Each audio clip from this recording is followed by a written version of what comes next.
हाय, मेरा नाम सौरभ लाउटी है। मैं कलकत्ता से हूँ। This is my second surgery. पहला सर्जरी मेरा 2018 में एसीएल का हुआ था इन कलकत्ता। वो ट्रेडिशनल वाली थी, वो सब्सिक्वेंटली फेल हो गई। वापस खेलते समय मेरा घुटना ट्विस्ट हुआ। बैंगलोर भी गया, यहाँ वहाँ पता किया, बट गुड़गांव में फिर पता चला कि यार 2 in 1 सर्जरी होती है। पहले मेरे को बोला गया कि 2 सर्जरी होगी, फिर मनु सर से पता किया तो उन्होंने कहा कि एक ही सर्जरी में आपका रिवीजन एसीएल प्लस मेनिस्कस दोनों हो जाएगा। तो मैंने इनसे प्रोसीड किया। आफ्टर द सर्जरी पेन मेरा कम था, काफ़ी कम था, क्योंकि मेरे को मेमोरी थी पुराने वाले सर्जरी की, तो वो उससे मैं डरा हुआ था। So Saurabh ji, as compare to previous surgery, like अभी आपको 6+ वीक्स हो गए, अभी as compare to previous surgery कितना बेटर फील कर रहे हो? लाइक उस टाइम क्या दिक्कतें आ रही थी जो अभी नहीं आ रहा है? बिकॉज आपका रिवीजन एसीएल हुआ है with LET and middle meniscus repair. दो दो स्पेसिफिक चीज़ है। एक तो पेन में काफ़ी बहुत कम था, I would say 50-60% pen come pen था। कम था क्योंकि नॉर्मली जब सर्जरी करते हैं तो बोन का जो डैमेज है वो ज़्यादा रहता है। ओके। आपके लिए हमने फ्लिप कटर का यूज़ किया है, जिससे बोन डैमेज कम होता है, और जहाँ पे भी बोन डैमेज कम होगा वहाँ पे आपको कम पेन होगा और रिकवरी आपकी फास्टर रहेगी। और एंड साथ ही साथ आपका एलईटी किया है, तो एलईटी में भी आपका नॉर्मल स्क्रू सर्जरी के जगह हमने आपका एलईटी हुआ है, उसमें भी आपका जो है डैमेज कम हुआ है और नॉर्मल स्क्रू सर्जरी नहीं हुई है।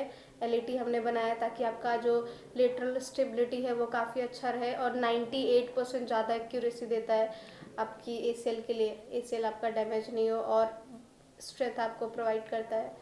ओके। इस वजह से आपको इस बार पेन एंड डिस्कम्फर्ट कम है।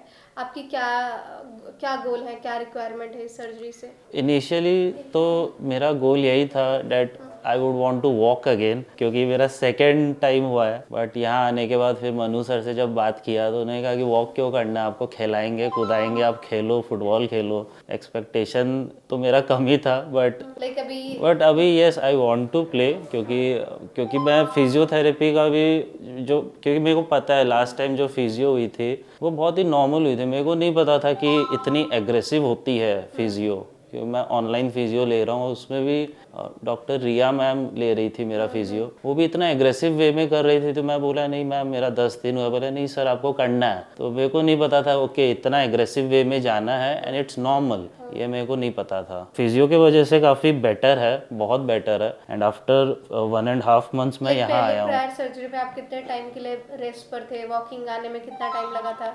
वॉकिंग आने में आई थिंक 3 months लग गया था मेरे को। एंड मेरा फिजियो बहुत बहुत नॉर्मल एक्सरसाइज बेड होती रेस्ट थी। ज़्यादा था? बेड रेस्ट ज़्यादा था, लेथार्जी ज़्यादा रहता था। मैं जैसे यहाँ पे आज आया, मैं तो वॉकर से आया, बट अभी बिना वॉकर के जाऊँगा। In 47 days? Yes, and I am very glad. I would also want कि मतलब थोड़ा यहाँ पे आके करना is obviously better compare to online. तो आई वुड ट्राई कि वंस अ वीक, क्योंकि मैं कलकत्ता रहता हूँ, तो आई वुड ट्राई कि मैं 15 दिन या 20 दिन यहाँ रह लूँ, ताकि क्या आप लोग फिजिकली थोड़ा दिखा दो तो मेरा फिर ईजी होगा to get back to and my one more normal. Point to add, आपको पेन डिस्कम्फर्ट और इसलिए भी कम है, और फंक्शनल एक्टिविटीज आप इसलिए भी जल्दी कर पा रहे हो जस्ट बिकॉज नॉर्मल स्क्रू की जगह हमने एंकर यूज़ किया है। ओके। एंकर काफ़ी छोटा रहता है, आपकी फंक्शनल एक्टिविटीज़ को रिस्ट्रिक्ट कम करता है, पेन डिस्कम्फर्ट कम रहता है, फ्लिप कटर की वजह से आपका बोन डैमेज कम रहता है।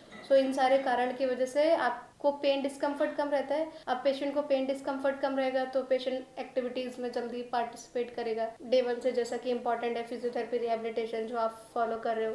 यस। दैट्स वाई आपको इस बार progression as compare to previous surgery better feel हो रहा है। ओके।